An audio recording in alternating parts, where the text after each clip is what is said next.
আজকে আপনাদের জন্য নিয়ে আসলাম ইউনিক একটা ডিমের রেসিপি। এটা আপনারা ডিমের কুরমা কারিও বলতে পারেন, ডিমের রেজালাও বলতে পারেন। হ্যালো, আসসালামু আলাইকুম। আমি ফারিদাস কিচেন থেকে ফারিদা বলছিলাম। চলুন দেখে আসি আজকে আমাদের রান্নাটা।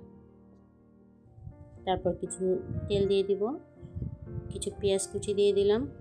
পেঁয়াজটা বেরেস্তা হওয়ার জন্য কিছুক্ষণ ভেজে নিব, লাল হয়ে বেরেস্তা হয়ে গেলে তুলে নিব। বেরেস্তাগুলো তুলে নিলাম।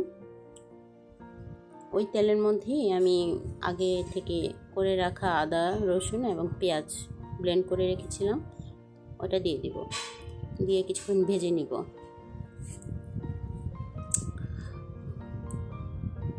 কিছুক্ষণ ভেজে নিয়ে গোটা মশলা দিয়ে দিব, এলাচ, দারচিনি, কিছু গোলমরিচও দিয়ে দেব।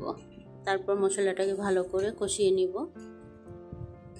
কষিয়ে নেওয়ার পর যখন তেল চলে আসবে, তেল উঠে যাবে, কষানোর পর সামান্য একটু আদা রসুন বাটা, সামান্য একটু জিরার ফাঁকি দিয়ে দিব। তারপর আবার ভালো করে কষিয়ে নিব। কষাতে কষাতে যখন তেল উঠে যাবে, তখন আমি নারকেলের দুধ করে রেখেছিলাম, নারকেলের দুধটা দিয়ে দিব। আপনারা চাইলে এমনি গরুর দুধ দিতে পারেন কিংবা পাউডার দুধ গুলিয়ে দিতে পারেন। আমি নারকেলের দুধ দিয়ে করব। নারকেলের দুধ দিয়ে মশলাটাকে ভালো করে কষিয়ে সামান্য একটু পানি দিয়ে দিব, তারপরে লবণ দিয়ে দিব। তারপর পানিটা যতক্ষণ ফুটে না আসবে, ফুটন্ত পর্যন্ত অপেক্ষা করব। পানিটা ফুটে আসলে আমরা এর উপরে হাঁসের ডিম ভেঙে দিব। আপনারা চাইলে মুরগির ডিমও দিতে পারেন। আমার কাছে হাঁসের ডিম ভালো লাগে, তাই আমি হাঁসের ডিম দিয়ে দিলাম। 4টা হাঁসের ডিম দিয়ে দিলাম। তার উপরে কিছু কাঁচামরিচ কুচি দিয়ে দিলাম। আপনারা চাইলে লাল শুকনো মরিচের গুঁড়োও দিতে পারেন।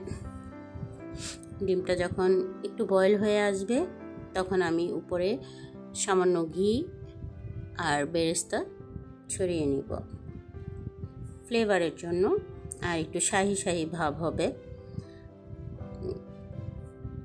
খেতেও দুর্দান্ত মজা লাগবে, বেরেস্তার একটা ফ্লেভার আসবে। গোটা কাঁচামরিচ দিয়ে দিলাম উপরে। তারপর কিছুক্ষণ আর কিছুক্ষণ রেখে দিব চুলায়। সামান্য একটু গরম মশলার ফাঁকি দিয়ে দিব। এটা আমার নিজের বাসায় করা, এটা আমার ডেসক্রিপশনে দেওয়া আছে, চাইলে আপনারা দেখে নিতে পারেন। যখন ঝোলটা একটু কমে আসবে, তেলটা উঠে যাবে, তখন কুরমাটা আমি সামান্য একটু ধনেপাতা দিয়ে দিব উপরে ফ্লেভারের জন্য, দেখতে সুন্দর। তারপর পরিবেশন করুন যার যার রুচি মতো। প্লিজ একটা সাবস্ক্রাইব করুন।